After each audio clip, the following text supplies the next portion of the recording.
नहीं, पहली दीक्षा में ही आपका गोत्र अच्युत हो जाता है। हाँ, पर जब ब्राह्मण दीक्षा होती है वो रेड सेरेमनी के जैसी ही होती है, तो वो भी कर्म कांड हुआ, तो भक्ति मार्ग में ये चीज कैसे आई? बहुत अच्छा प्रश्न, बहुत अच्छा है, वेरी गुड प्रश्न। ठीक है, मैं समझाती हूँ। हमारी जो पहली दीक्षा होती है यानी कि हरि नाम दीक्षा, वो हरि नाम दीक्षा प्राप्त करके आप कृष्ण के परंपरा में जुड़ जाते हैं। ठीक है, आप गुरु परंपरा के माध्यम से कृष्ण से कनेक्ट हो जाते हैं, और सिर्फ हरि नाम दीक्षा प्राप्त करके आप गोलोक धाम जा सकते हैं। भगवान की प्रेम भक्ति जो है वो भी प्राप्त कर सकते हैं।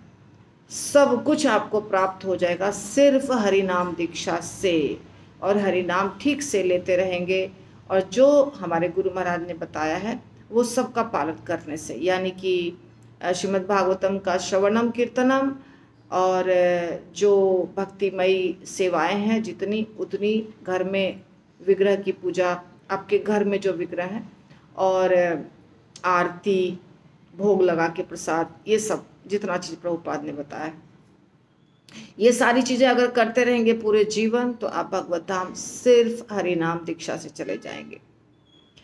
तो अब ब्राह्मण दीक्षा की क्या आवश्यकता है, ये बहुत बड़ा प्रश्न है। तो ब्राह्मण दीक्षा जो होती है ना, थ्रेड सेरेमनी होती है। माता जी लोगों को थ्रेड जनेऊ नहीं मिलता है, सिर्फ प्रभु जी लोगों को जनेऊ मिलता है, पर ब्राह्मण दीक्षा माता जी लोगों की भी होती है। तो उसमें हमें गायत्री मंत्र दिया जाता है, और हमें 3 बार गायत्री मंत्र करना होता है, सुबह दोपहर शाम। नियम बहुत कुछ है, जैसे स्नान करना चाहिए 3 बार, गायत्री करना चाहिए, वो सब कुछ नियम है। तो ये इसीलिए होता है क्योंकि भगवान के विग्रहों की सेवा, जो आपके मंदिर में विग्रह हैं, या घर में यदि आप राधा कृष्ण रखते हैं, तो घर में भी राधा कृष्ण की सेवा के लिए आपको ब्राह्मण दीक्षा लेना होगा।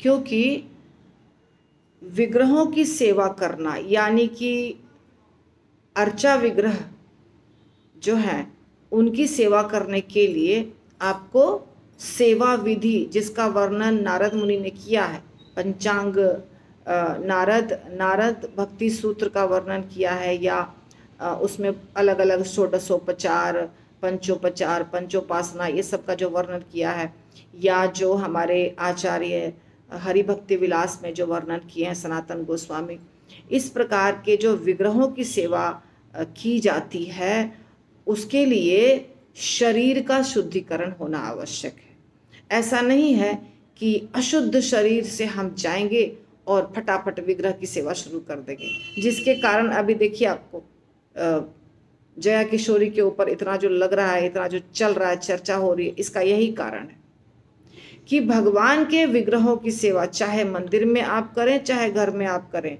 उसके लिए आपको गायत्री मंत्र का जप भी करना होगा, आपको स्नान भी करना होगा, आपको शरीर को शुद्ध करना होगा, फिर आप अर्चा विग्रह की सेवा कर सकते हैं। ठीक, घर में हमारे गुरु महाराज हमेशा कहते हैं सिर्फ गौर निताई लाओ और कोई भगवान का विग्रह नहीं लाओ, क्योंकि गौर निताई दयालु हैं, दयालु अवतार हैं, उनमें आप गलतियां करेंगे ना तो माफ़ है, परंतु राधा कृष्ण की सेवा में नहीं माफ़ है। राधा कृष्ण की सेवा अगर आप 3 बार कर रहे हैं, सुबह दोपहर शाम, हर बार आपको स्नान करना होगा, हर बार आपको गायत्री करनी होगी।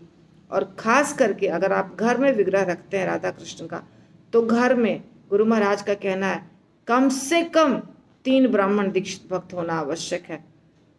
कभी कोई नहीं है, कभी कोई अशुद्ध है, माता जी वगैरह अशुद्ध होती हैं, तो इसीलिए 3 ब्राह्मण दीक्षित कम से कम होना आवश्यक है। क्योंकि अगर आप 3 बार भोग लगाते हैं, 5 बार भोग लगाते हैं, जैसा भी आरती करते हैं, तो वो रुकना नहीं चाहिए, वो लगातार चलना चाहिए।